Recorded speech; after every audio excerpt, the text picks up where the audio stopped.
Hey guys, many of you have been asking questions in terms of finance, tax advice, future planning, and I don't want to pretend to be a tax advisor on the internet. So I brought in an expert at your request. We got Ulas here today. How are you? I'm good, Adam. How are you? I'm good, mate. Thanks very much for asking. And today, what we're going to do is unpack all the questions and topics that you've been asking in the comments in terms of I'm thinking about relocating to Dubai. What does it mean for me financially? Before we do that, let's do a bit of scene setting. Who are you? What's the company? What's the services you guys offer? Let's just get that sort of like 2 minute intro on the table. Okay, so in a nutshell, my name's Ulas. I've been helping people save, invest, generally all aspects of financial planning for 28 years now. 14 years in the UK and 14 years in April, literally in a week or so, here in the UAE. With the same company, a company called the deVere Group, in the local office in Abu Dhabi, deVere, where again, we're helping mainly individuals. We do a little bit of corporate stuff, but mainly it's individuals.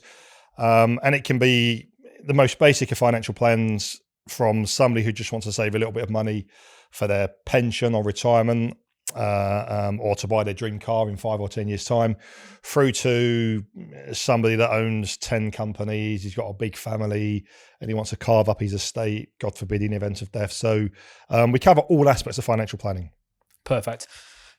Why did you move? I've got to ask the question now, just to do again a bit more scene setting. Why did you move from the UK out here? What was your driver?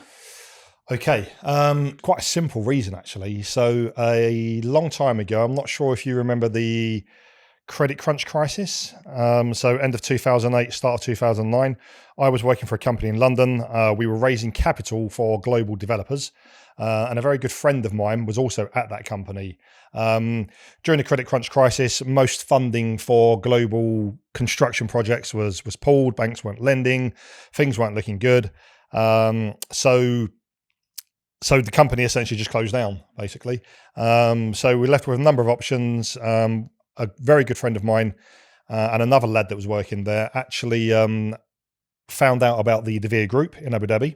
So they were doing extremely well here and growing rapidly throughout the GCC, not just in the UAE. So he moved over to come on board, done his training, went through his exams. Because he's a good friend of mine, we always stayed in touch. And for 2.5, 3 years, he was just like, Ulas, you've got to come out here. You've got to come out here. You've got to come out here. And eventually in the UK, I remember I just looking at my wage slip one month and thinking, that's 45% tax. And as I say, that was 14 years ago. And I was thinking at that age, at 33, can I really pay HMRC 45% of the rest of my income for the rest of my life? So I bit the bullet. I spoke to him and he said, look, come out here, do a trial, whatever. I said, look, you've said to me, come over. You've said you can set it all up for me. I don't want a trial. I don't want anything at all. I'm moving and let's just make it happen. Wow, you sound like my wife. She's like, we're moving, burn the bridges. We're never moving back. I'm slightly more, we'll do a 2-year experiment and we'll see how it's all going.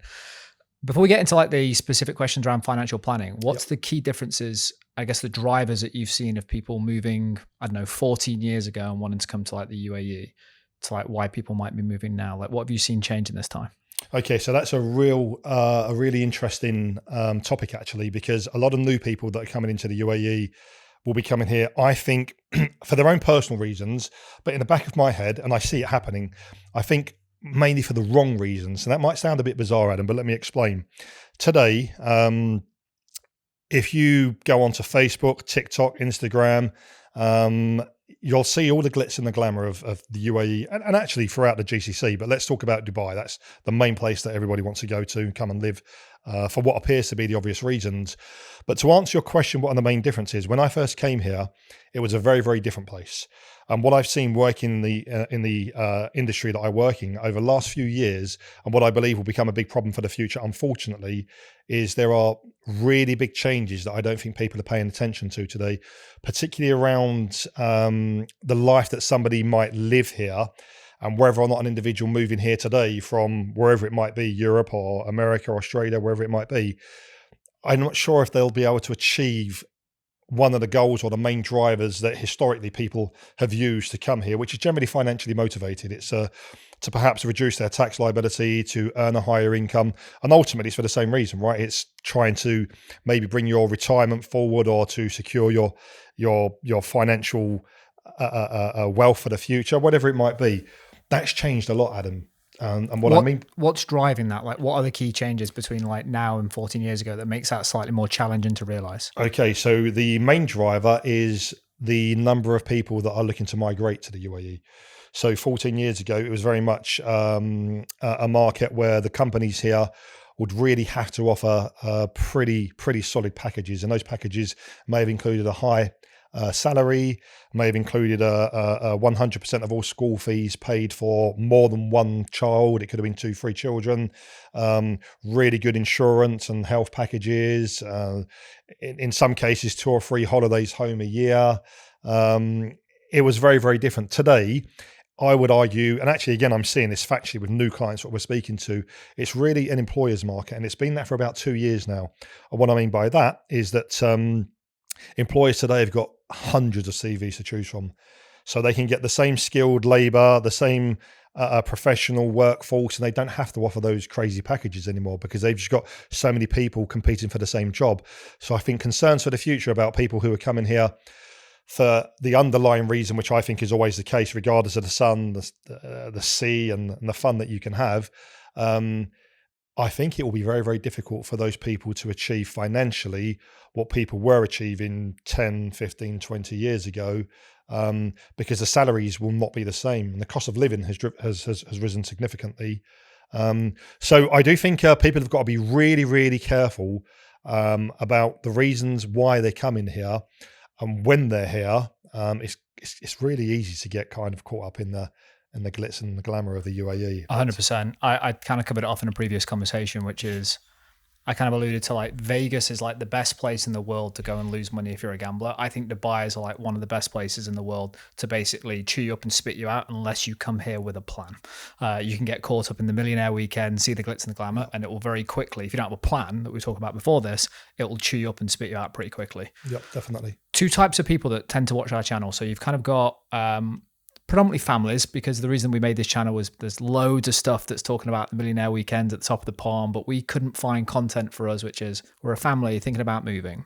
So majority of the questions I want to sort of like navigate are around families. Okay. And there's kind of like 2 types of like people there. You've got people that are, let's just say, UK business owners and thinking, okay, how do I become like tax efficient moving over to Dubai? What are the myths? What can we do? And then secondly, people moving here, getting a job here. So first question to sort of like tee this up is, when should someone start to think about engaging someone like yourself from a planning perspective? Is it when you get boots on the ground? Is it 6-12 months in advance? How does someone kind of get the answers ahead of actually getting here to work out if this is the right place for them? Okay, so the right time would actually be during the process that you're going through of leaving your home country, actually. But most people won't do that. There's a lot going on, and these are elements of their life that they're not necessarily considering at that stage. They're trying to pack up their homes, find a new school. But the right time would actually be to engage somebody maybe a couple of months in advance to say, hey, look, we're moving out to the UAE in 2 or 3 months' time. This is my setup. These are the reasons that I'm moving, and have a conversation with a professional as early as possible. So again, coming back to what we said earlier about the reasons that you're moving in the first place, so you can see, will I be able to achieve that? Is that realistic? So having that information as early as possible, I think gives you the best possible chance of really achieving your goal. The problem with delaying that is once you move out here, again, I think for most people, based on what I've seen for the time that I've been here, Adam, it's a holiday in the early seasons. You know, a lot of people get caught up in the brunches every weekend. The first 1 year, 2 years, you're kind of living it up, especially because the sun's always shining. So you almost forget about, you know, that real important reason, that probably the main driver that you moved in the first place. So I would say the right time is prior to moving out here. Have a chat with a professional. Again, outline your circumstances, what it is you're trying to achieve, and gather all that information so you can really, if you know what you need to do to get where you need to get to, you've got a better chance of getting there.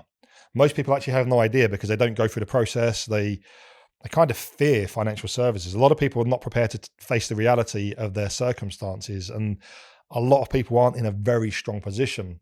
Now, in Dubai, it's quite easy to suggest to the rest of the world that your circumstances are strong and good because, you know, you can put on your nice clothes, your nice dress, your makeup, and go to a brunch and, post those photos all over the internet. But the reality is, behind the scenes, like anywhere in the world, a lot of people are having financial difficulties. Here, because you're not paying tax and 9 times out of 10 your salary is higher, you can actually make a difference. So it's just a case of saying to yourself, I'm going to be strict about this. I'm going to be disciplined. I'm not going to wait until I've been there for 2 years. I'm going to tell myself to face the reality of why am I moving there today? And I'm going to have those conversations today and make sure I'm clear on what I need to do. I think it's such a good point, by the way. It's like, even me, who I class myself as like quite pragmatic and logical, and I'm the guy with the spreadsheet doing all like the financial planning for myself. And I'm like, you land here and you feel like you're in holiday mode, and that holiday mode lasts way longer than you expect. And then you look back and go, how have I spent so much money? This is unsustainable for me.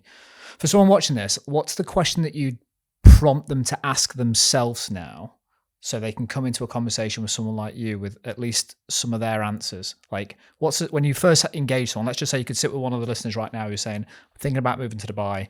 I'm a UK business owner. What are the things that you'd be asking them?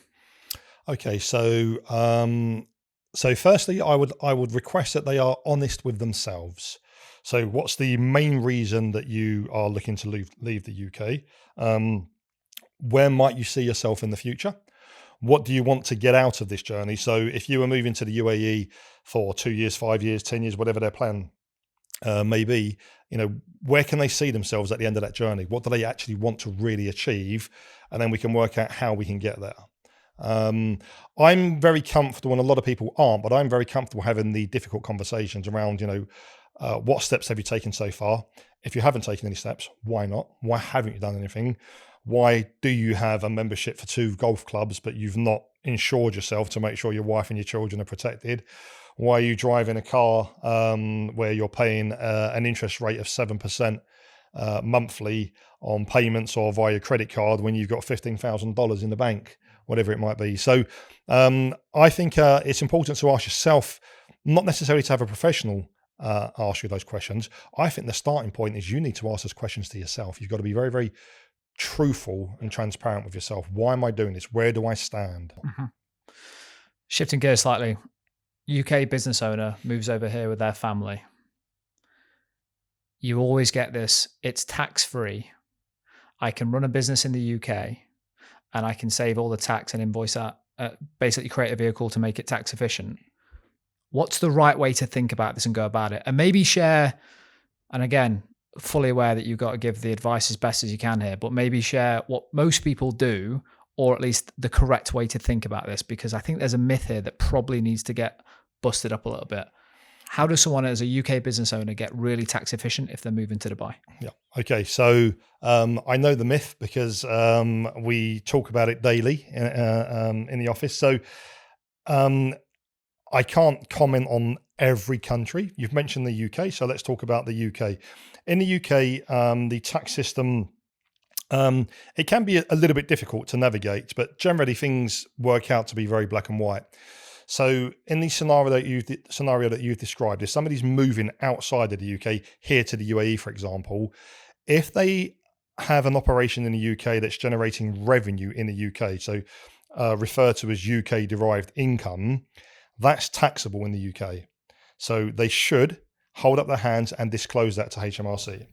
Can I ask a question there? Like clarifying question, if not all the revenue is being generated from the UK, does that play into this? E.g., if you've got a UK entity, but that is servicing rest of the world as well, is it where that revenue is invoiced from, irrespective of where it's coming from, because it's being invoiced from a UK entity, that is still UK derived income? Correct, absolutely. So in that scenario, if you were living outside of the UK, but you still wanted to maintain your operations in the UK, you've built up a business there, you've got a good client base, a reputation, a strong brand, then I would suggest that if you move to the UAE, you set up another arm of your operation, essentially the non-UK version, that if you were doing business here in the UAE or anywhere else in the world, for example, then you wouldn't be paying those UK taxes. But in the scenario that you've described, you should include all of your UK derived income in your yearly tax returns.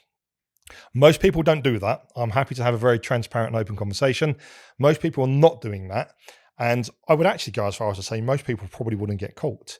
And I'm not suggesting that anybody breaks the law here, but the reality is it's illegal, it's tax evasion.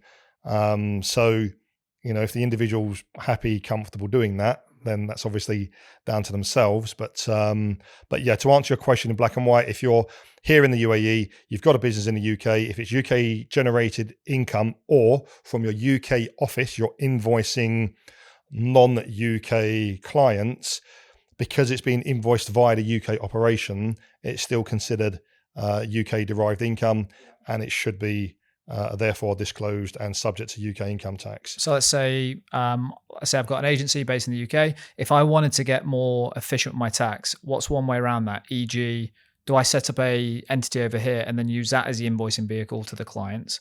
And where does that sit me if I'm actually invoicing from the UAE or from Dubai? Okay, so again, a lot of people do that. And in theory, again, even though you're invoicing from here, the invoice is being settled from a UK resident, not necessarily being processed through the UK business in this case, if I've understood you correctly. So you could argue there's some grey area around that. However, in theory, again, you should be disclosing that to HMRC. So what can you do to reduce or mitigate your tax liabilities? If the revenue you're generating outside of the UK is enough for you to do all the things that you need to do, you can delay your tax, your UK tax liability by deferring dividends or taking income from the business. So that means just letting the balance basically accrue? Correct. Yeah, okay. Absolutely. You can, depend on how many people the UK operation employs, but every person would have a tax-free personal allowance of £12,570 before you have any UK taxes. And then obviously you've got operational costs, whatever it's costing you to run the UK business, even the cost of having an accountant file your books for you can reduce your tax liabilities. But your black and white answer, if you're moving to the UAE with a business that you've got in the UK and you still want to service clients who are paying you as UK clients, and you believe that that would be tax-free by living here, that's not the case. Perfect. Wanted to clarify that. Let's just talk a little bit about people that move here. You mentioned something on a call when we had a little 30-minute chat ahead of this.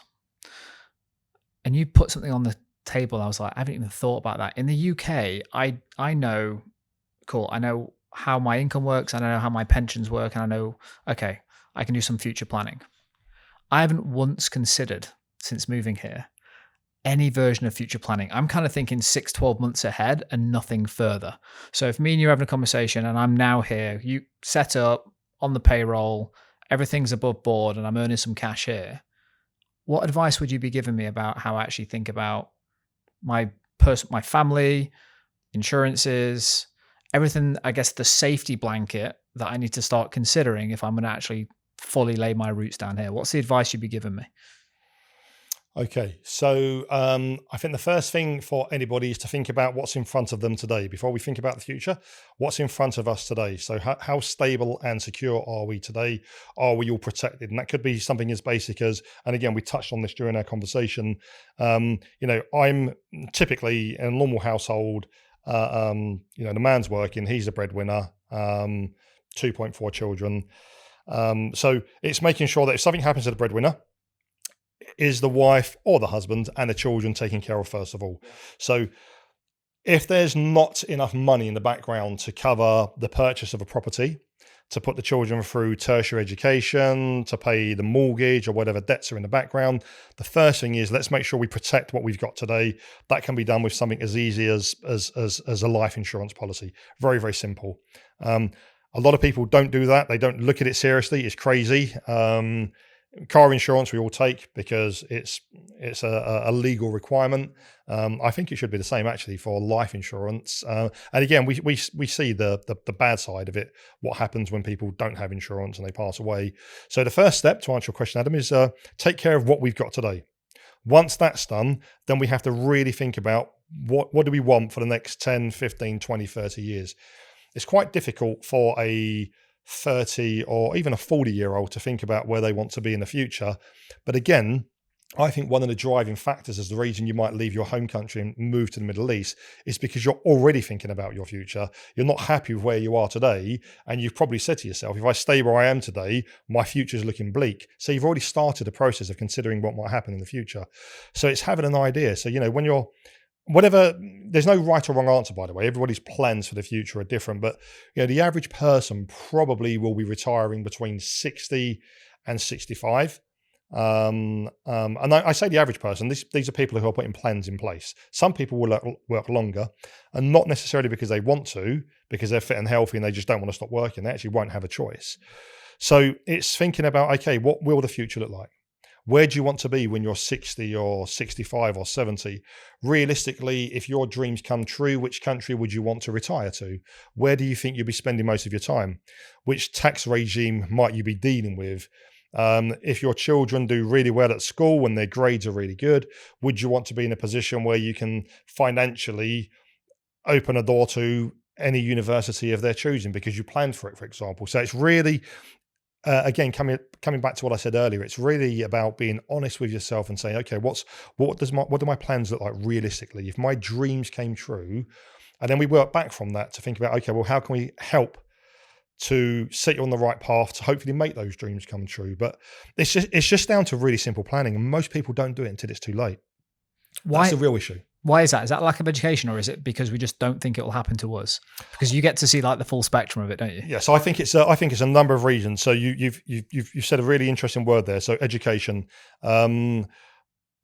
We need to teach financial literacy at school. This needs to be Man included. after my own heart. Like, I think I shared with you before, actually, I was like, I think everyone that I know and grew up with, you kind of go through this period between the age of 18 and 24 where you kill your credit rating because you have no financial literacy, and then you spend another 5 years trying to repair it all because we're not educated on it. Yep.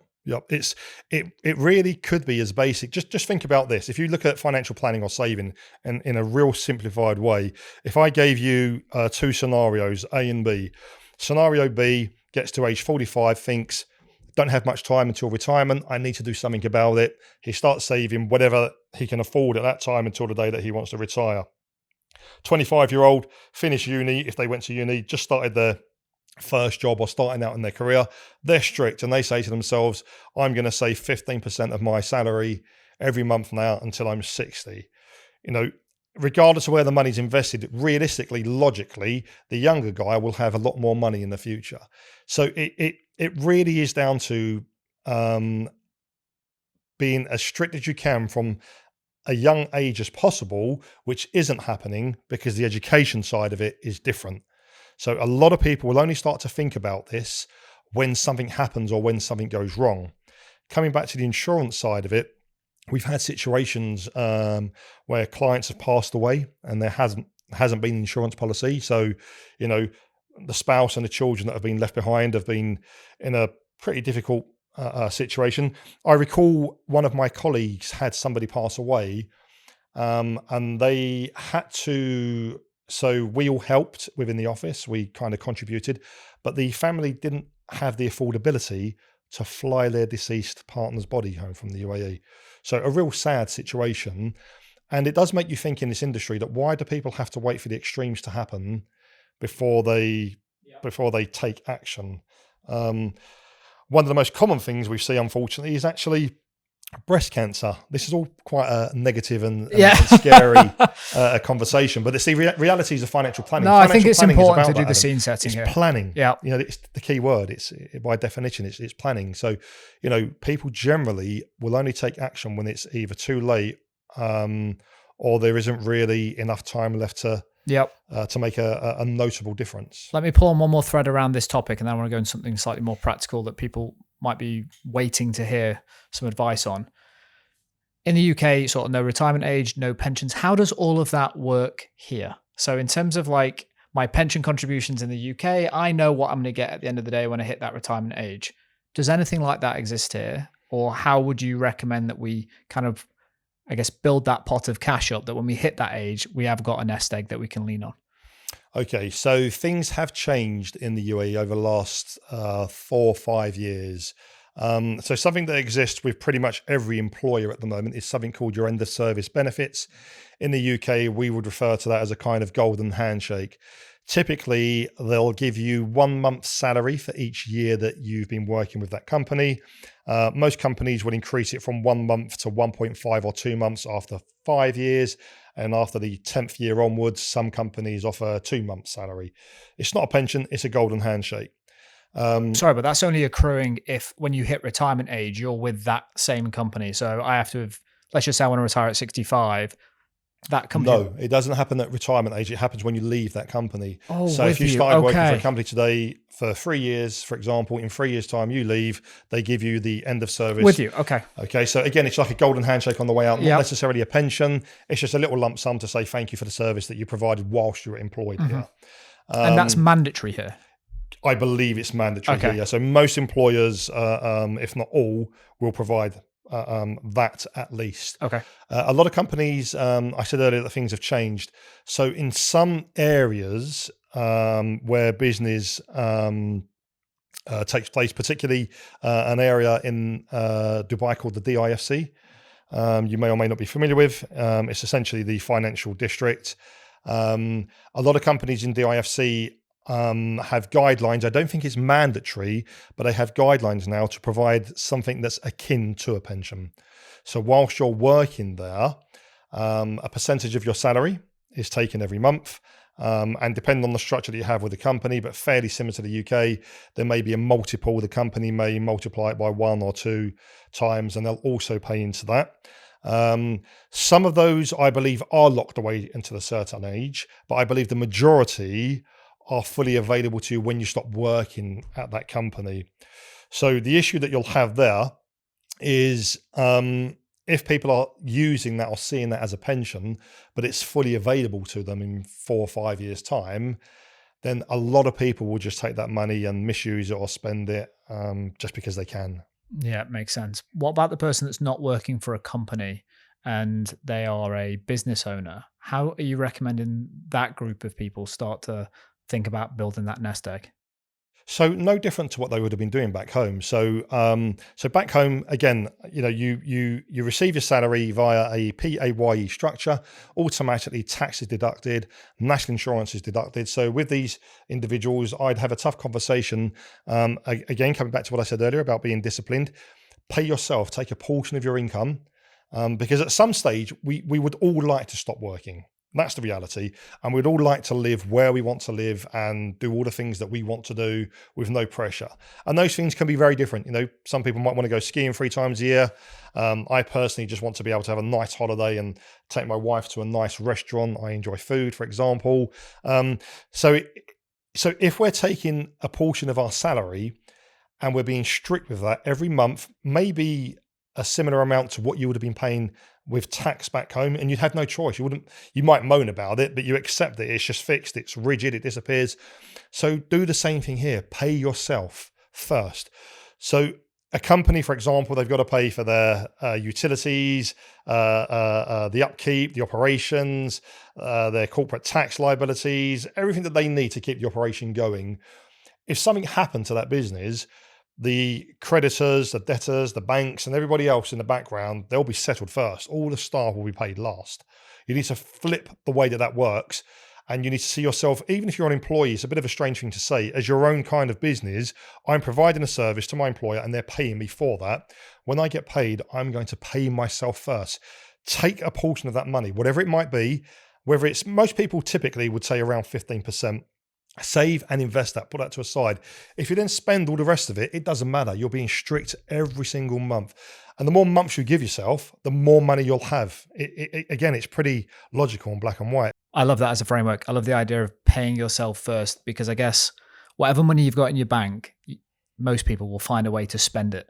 But as soon as that check lands, if you take that 15%, I guess it's the magic of like compounding over time. Stick that into something 5, 7, 8% a year. I've seen some of the charts that say, actually, to your point earlier, someone's 25 years old, start saving early enough. Like the magic of compounding is real. How does someone get the discipline to do that though? Like what advice have you got for that person? Or do you just have to simply map it out for them and go, the ifs, the scenario planning, which is like, if these things happen, how are you protected? Like, what advice have you got for people that are struggling to have that level of like discipline out here financially? And do you even have a role to play in that? Do you just set the plan, or do you act as a bit of like, speaking to Sean, like a bit of a PT, like an accountability partner? Are you the person that sets the plan and goes, good luck? Or are you the person that kind of stays in contact, checks in, acts as that sort of like, we had this as a plan. You told me this was your objective. Like, just tell me like where your roles and responsibilities start and stop. Okay. So we start from the very, very beginning. So we would sit down, using yourself as an example, Adam. Yep. We'd sit down with you and we'd go through, let's call it a financial questionnaire. So it's just really a basic understanding of where you are today. Yeah. You know, what are all your financial circumstances, everything about your personal life that makes up who you are and where you are today, not just on a financial level, actually, but also on a personal level, because understanding you personally helps us understand, you know, how we can help you get to where you want to get to in the future. And then we have to have those conversations about tomorrow in the future, which are often difficult because some people, again, the younger you are, you don't really think about it, unfortunately. But we'll have those conversations and think about where we want to be in the future and what you want your life to look like and how much money you want and where you want to live and whether or not you want to leave a legacy for your children and your grandchildren. And then once we've worked out the best way to achieve that goal and we set up the plan, whatever that plan might be, that's really when our job starts, because our job is to guide them for as long as they want us by their side. So we'll set up the structure, the policy, the account, whatever it might be. We'll help choose which funds they might use within their policies.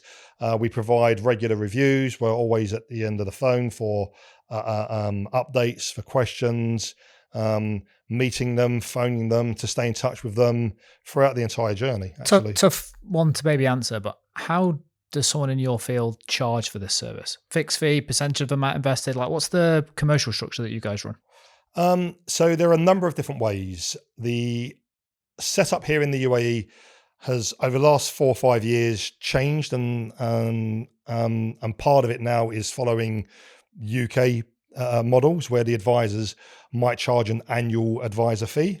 But in most cases, the advisors, including myself here, we generate, let's call it an upfront commission from whichever institution we would use. And those institutions would apply the same fees or the charges if you went to them directly. Yeah. But if we introduce the business, whatever fee they're charging you, they'll give us a portion of that. So you wouldn't be paying any extra, but you get the financial advisory to do everything for you, to guide you, to help manage the funds, to tell you when to buy, when to sell, and how those structures may help you or even cause problems with a tax perspective in the future, depending on which country you may or may not move to. So really, it's a kind of holding hands throughout the whole process. But coming back to your question around the fee, there are a number of different ways. So we can charge an upfront fee. Some people are happy to do that. Charge an ongoing fee, which is essentially a performance-based fee. So if it's a percentage of the value, if the value of your portfolio is going up, great, the advisor's making more money. I'm assuming everybody would be happy. Everyone's aligned. Yeah, absolutely. Yep. If the portfolio goes down, the advisor's making less money. Obviously, the client wouldn't be happy, but a performance-related fee is also part of it. But generally, a big part of it comes from the let's call it a signing on commission. Makes sense. I can hear like people in the audience now hearing the word like financial advisor and thinking, I don't make enough money to warrant getting advice. When you hear that, is it correct you should only engage a financial advisor if your net worth is above X, or is this applicable to every single person thinking about moving here? I believe it's applicable to every single person, regardless of whether or not they're thinking about staying at home or moving here. And the reason I think that's the case is because, again, does everybody want to have a good life in the future? Does everybody want to be as comfortable as they can? Does everybody want to provide the best possible life for their children? As a parent, do you want the best possible education for your children? The answer to all those questions, I would imagine, for a normal, sane person will be yes, yes, yes, yes, yes. So, it comes back to what we said earlier. How can you make sure that you can, provide those things, provide that support and really have that? So I think I think it's I think everybody should be thinking about it, regardless of their circumstances. I've had people approach me and say, "Hey, Ulas, you've been looking after a friend of mine. They've recommended I contact you. I'm in a very bad position, actually. I'm about to get divorced, or there's been a death. I've got no money to invest. And I'm more than happy to sit down with them to understand how they would want to slowly solve their problem or where they'd like to be in the future, and whether or not there's any business in it for myself. Let's be transparent and honest. Of course, I'd want to do business with every person I sit down with, but that's not the reality. That's not how it works. But if I can sit down with somebody who's genuinely having a bad time and there's no business in it for me, and I can walk away from that, with the belief that that individual knows what they need to do, whether or not they do it. I can't stand behind them with a whip, but whether or not they follow my guidance, but I can be proud and happy to know that I've pointed them in the right direction and I've given them my knowledge and my expertise to help them hopefully overcome their problem. Yeah, from the interactions we've had, you can tell you take a lot of pride in the work that you do, mate. It really does come through. Specific Thank stuff you. now. I've got some bits in front of me, which has come from the community. One of them is around property management and property planning. So let's just say families relocating from the UK over here. They have a property back home in the UK that they don't want to let go of. How should they think about or treat that property? Especially if they're renting it out more specifically, because there's some income generated there. Yep. Okay. So a lot of people have an emotional connection with a family home for obvious reasons. They may have got married whilst living in that house. They had their first child, whatever it might be. I am a great believer in, and some viewers might find this as a tough stance to take, but it's an asset. Try to look at it as bricks and mortar and nothing else whilst you're not living there. So if you're moving from the UK and you're leaving an empty property that you might use for 4 weeks a year, as a financial advisor, that's crazy. It's not generating any revenue for you. It's a cost. I would actually say rent it out if you want to keep the property, rent it out, and even just get yourself an Airbnb when you go back on holiday. So definitely look at it as an investment and treat it as an investment. But you've got to consider everything about it. There are all different.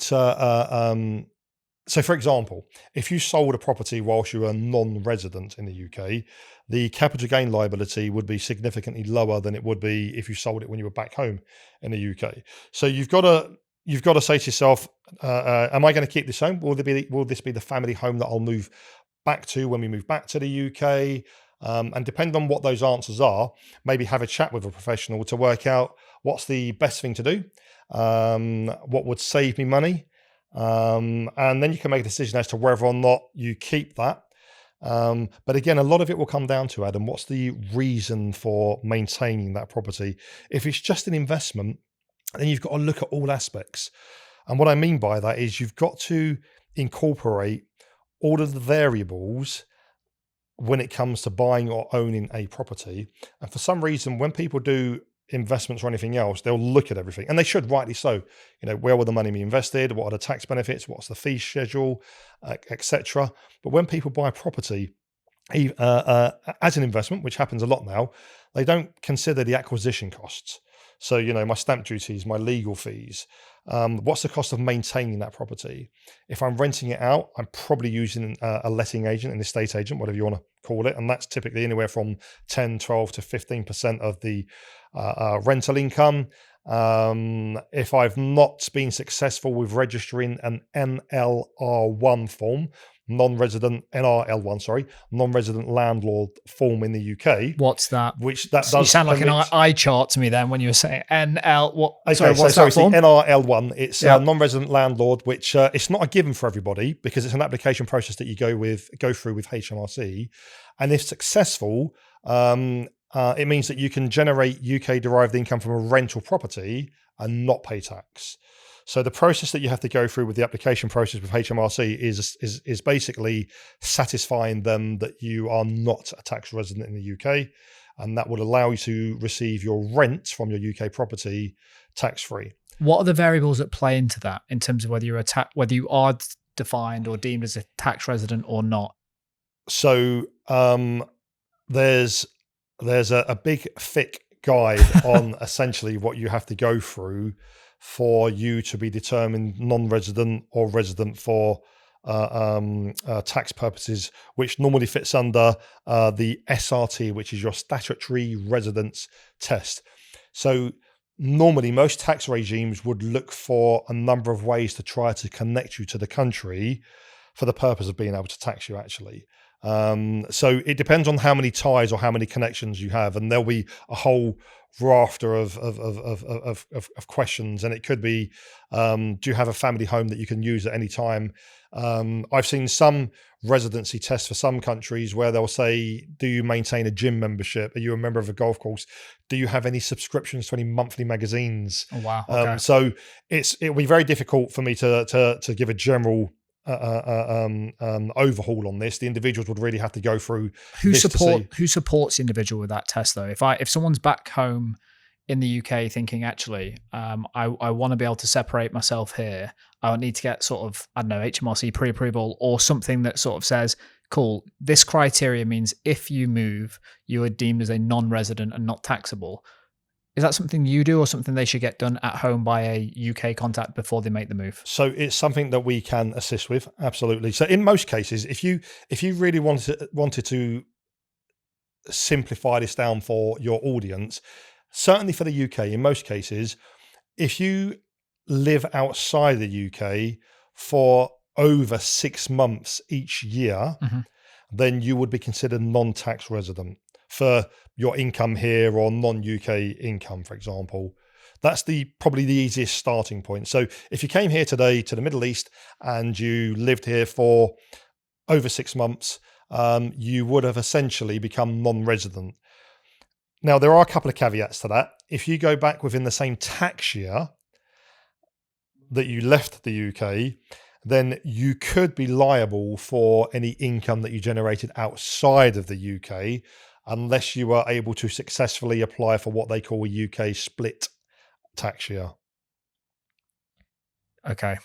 There is so much there that I didn't understand that I think if I try and unpack this on the mics with you, it's just going to be confusing. But that's, I guess, a good example of like why we need someone like yourself in our corner to go, this is what I'm thinking about doing. In that example, would that mean I call you up and go, Ulas, I'm thinking about going and spending 2 months over in the UK. What impact will it have on me regarding my, I guess, tax residency? Is that the sort of phone call that you're getting occasionally, which is, yes, I'm thinking about going back. What's the impact? I didn't even consider that. Yeah. And actually, there are things that can tie you to the UK within a 30-day period that could be by you working on an overseas business in the UK. So even if you were just answering emails, that could be one of the ties to the UK to consider you a tax resident during that tax year. So there are lots of, again, I mean, how can somebody get caught doing that? But the reality is, yes, it's not probable, but it's possible. Like, yes, you can get caught, but it's very unlikely in that situation. Correct.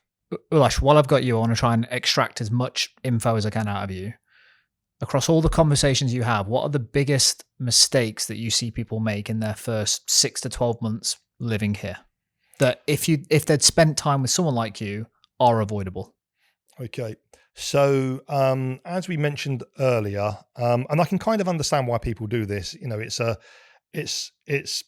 a new place, they're meeting new people, they want to explore. But I think the biggest mistake that people make is they forget the reason that they moved here, or the reason that they left their home country. They slip into holiday mode. Yeah, absolutely. And again, you know yourself, it's quite easy. Now, I did it. It's just very easy to do that here. You know, the sun's always shining, fantastic social places to go, whether that's restaurants or shopping malls are lovely to walk around in the UAE. So the biggest mistake is just really getting caught up in the lifestyle and totally forgetting the reason that you left your home country, why you moved here. And you get so caught up in that lifestyle that it can sometimes take, in some cases, a really long time, that could be a few years, if not longer, for lots of people that I've met, before they kind of say, you know, I need to now do something. I need to remember why I'm here. I don't want to waste my time, when essentially probably already wasted a lot of time. But, yeah. I've seen people, and I've sat down with people, Adam, that have been here for a really long time. And some of these people have had crazy salaries that a lot of people could only dream of, and they've left here in a real bad situation. They just got caught up in a lifestyle, keeping up with the Joneses. If you looked at the way that they were living, you'd probably say, "Wow, what a great life." But behind the scenes, Yeah. no different to, I guess, what happens in many parts of the world. But I think that's happening more and more here. It's amplified here because of like you say, the nature of social media, the life that everyone wants to portray. I've moved to Dubai. Look at what I'm now able to do. Yep. By the way, I think on that, one of the best things that I did, in case people are thinking, well, how do I stay like grounded, normalized, and try and get, it's really what we're saying is like, you have to come here and find a routine that's sustainable for you, your lifestyle and your financial situation.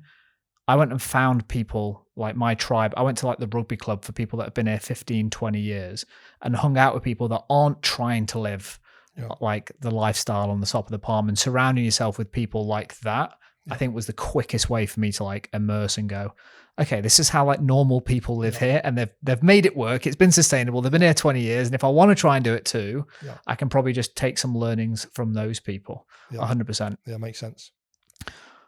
Well, I just want you to sort of get your crystal ball out a little bit at the moment, because there are some changes that have happened here, specifically over the last couple of years. And I think from, I guess, an observer now coming here, I kind of look at this economy and go, I get what they've done. To your point earlier, they've gone from outbound, find the best talent in the world, headhunting people, bringing them to Dubai, built Dubai up, and now all of a sudden, every job's got 400 applications to it. It's now inbound. They can start to be slightly more savvier with their packages and what they pay people.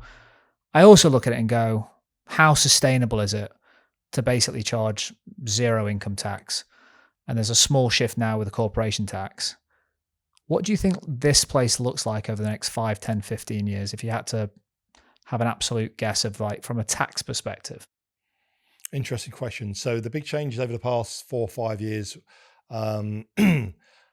corporation tax and VAT were implemented here in the UAE. I have spoken to clients that work at a couple of the big 4 accountancy firms, and they've both said that they are aware of conversations that have happened with the government around building or designing an income tax model or system. I think it will happen. I think that the rates that they're growing, you can't sustain that level of growth, the amount of people that are moving here each year, and things remain as they are. The demand for infrastructure, public services, whatever it's healthcare, public transport, everything increases significantly. So at some stage, things will have to change for the government, I believe. It just makes sense. So I'm of the opinion that at some stage in the future, income tax will exist.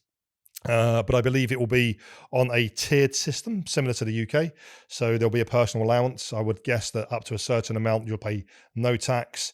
I would also make the assumption that the income tax rate in the early days will be a low income tax rate. So I don't think they'll be hitting anybody with a 20 or 30, 40% income tax rate, whether that's 5% or 10%, depending on how it may or may not work. But certainly, if I had a crystal ball and I could see into the future, I would expect income tax to be with us at some stage. When would be anybody's guess? Yeah, just to make, for me, I think it has to happen, to your point, just to make this whole place more sustainable. You just said something there that triggered a question, which I didn't get to, but I really need to, which is, if someone's coming over here, what are the big expenses that you think they need to make sure they budget for? Because for me, coming from the UK, healthcare for me as a family, majority of people won't be having private healthcare, but over here, it's a meaningful cost if you're a family. What are the big things that you think, if you're building out this little spreadsheet, which I did before you come and go, this is how much I think it's going to cost. What are the big line items that you think need to be on that spreadsheet that people need to consider? Okay, so what the individual would have to pay out for will be totally dependent on the package or packages available for Mr. and Mrs. or whoever's come in here and the terms that they've agreed with their employer. But typically deposits for renting a property, if you're renting, that can be quite expensive. Just on mine, actually, we're just moving into a new place. Beginning of May, that was 5% deposit and 5% broker's fee. So it's basically whatever the annual rent is, it's 10% on top of that straight out of your bank. Absolutely, yep. And some places also take a security deposit as well. So again, depending on what the contract is that's agreed with your employer, but you might have to stump up some school fees before they're paid. And some companies won't pay school fees or any other benefits until you've either completed your probational period or been there for a period of time. Again, we're seeing these changes more and more. So money for property, money for school fees, money for getting yourself settled. Generally, property here in the UAE are bigger than property in the UK. So bringing furniture over actually could be a costly mistake. I've seen that happen. People squeeze that, put their furniture into, a big old villa or a big old apartment, and it just doesn't sit right. It doesn't look right. So they end up having to buy more furniture. So I think really what you can do to make sure you're as safe as possible or you're as prepared as you can be is make sure that you get out here, try to get out here with your family, do some research, look around, look at the compound, the areas that you want to live in, and then just make sure, as you've said a couple of times, it sounds like you're fairly well disciplined with the financial aspects of your life, but just putting pen to paper. What is it going to cost us? When might that money come back from my employer, if those benefits exist? But in short term, to answer your question, property, school fees, renting or buying a car, just an understanding that, as we've said a number of times, Adam, because of the kind of automatic holiday mode that most people go into, you actually want to budget for going out and socializing and brunches. And understandably, right? You want to find yourself around and visit these new attractions in a new country that you've moved to. So I kind of understand that. But to do those things regularly here in the UAE, they're not cheap. They all add up. Yeah, I think it's build a budget when you move to go and kind of get that out your system. So we moved at the beginning of the summer holiday. Don't get me wrong, it was bloody hot, but we were like, kids are off school. We had 6 weeks of fun, got it all of our system. Was like, let's do that. And then we tried to settle into family life. Ulas, thank you so much, firstly, for giving up your time and coming down today. If someone wants to carry on the conversation with you, what's the easiest way for them to get in contact with you? If someone's watching this right now going, they're probably thinking, Adam, you did a piss poor job. You didn't get to these 7 questions, but they want to ask you, what's the easiest way for them to get in contact?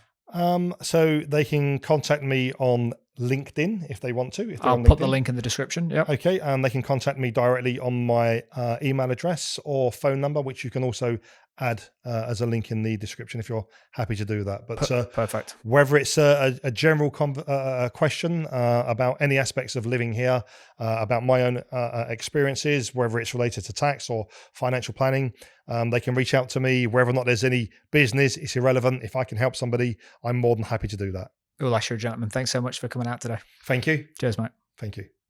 One sec. Guys, we've had a continuation and we've got Sean behind the scenes who's ducking and diving to be not on camera. But Sean, do me a favor. Can you jump into this seat right here and ask the question that you want Ulas to answer? Yeah. Let's go, Sean. Yep. Right, let's see if I'm actually going to be able to get this question out properly.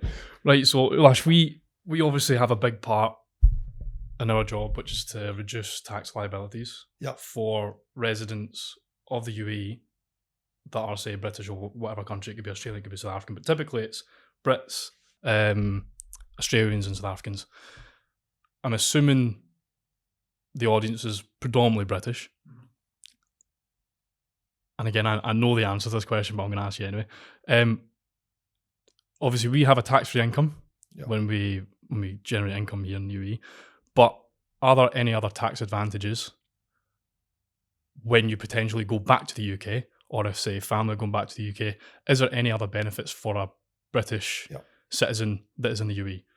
Okay, so when Adam asked me earlier about some of the pitfalls or pros and cons or mistakes, actually, that probably was the right time to mention this. So one of the mistakes that people make. And again, whether it's the fear of dealing with a professional, is a lot of people will start their financial plans via, let's call it a do-it-yourself, DIY kind of scheme, and that might be using a platform, for example, and that's fine. They might be investing their money, they might be making their money, but by not using a professional, you are running the risk of missing out on pretty significant benefits via some of the structures available to you whilst you live in the UAE that are specific for certain countries, as you've mentioned, the UK, South Africa, Australia, New Zealand, but the UK in particular,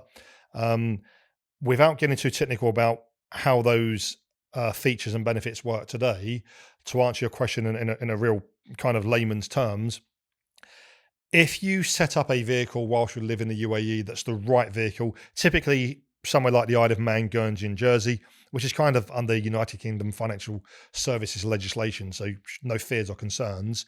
But if you set up the right structure, should you ever repatriate back to the UK, the benefits that you can receive for the funds that you've accrued whilst you're a non-resident are massive in a way of drawing on those incomes with a reduced tax liability, or being able to pass on those funds to family members rather than a platform having to close where it's a forced disposal. I'm a little bit concerned about getting too technical at this stage, but if you live in the UAE and at some stage in the future you believe you might be moving on to a taxable jurisdiction, speak to a professional. If you don't want their guidance, if you don't want their advice, don't work with them, but you should want to understand what you can do, and more importantly, why you should be doing it. Whether or not you then take any steps, again, that's down to the individual, but take the advice, take the guidance. In most cases, it's always free, because in many cases, it's advantageous in terms of what it will provide to you and your family upon leaving here. And the reality is most of us will leave here. Yep. Most of us will not retire here. Yep. And the thing is, we often speak about it, but even if right now, today, we're saying there is no way we're going to retire back in the UK, it's just not an option, it could be an option. Life can hit you. If you're a British passport holder living in the UAE, if something happened, God forbid here, if you lost your job or if there was an issue, in most cases, the UK is the only place that you can go.